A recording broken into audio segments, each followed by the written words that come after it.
Köszöntök mindenkit itt ezen a nagyon gyönyörű napon. Egy héttel ezelőtt, hogyha tartottuk volna, akkor azért nem ilyen időben lett volna megtartva ez a rendezvény.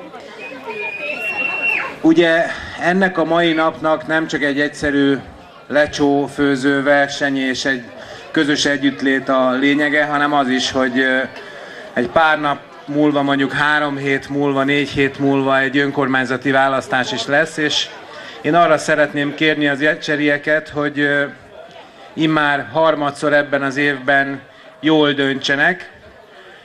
Egyszer már áprilisban jól döntöttek. Itt vagyok én élő példaként, hogy országgyűlési képviselője lehettem az önök jó indulatából ennek a körzetnek.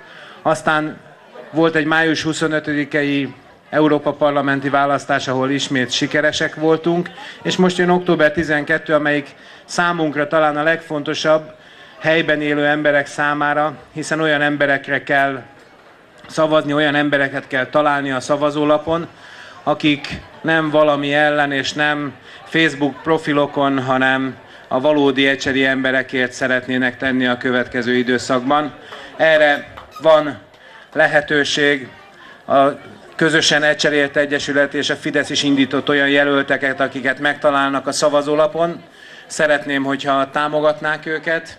Van itt egy remek polgármesterjelölt és jó néhány olyan képviselő és képviselőjelölt, aki már az elmúlt időszakban is bemutatta, hogy mit tud. Én ehhez kívánok önöknek nagyon jó döntést, és legalább ilyen szép napot majd október 12-én, hogy 5 évre Ecser dolgait közösen meg tudjuk beszélni. Szép napot és jó szórakozást!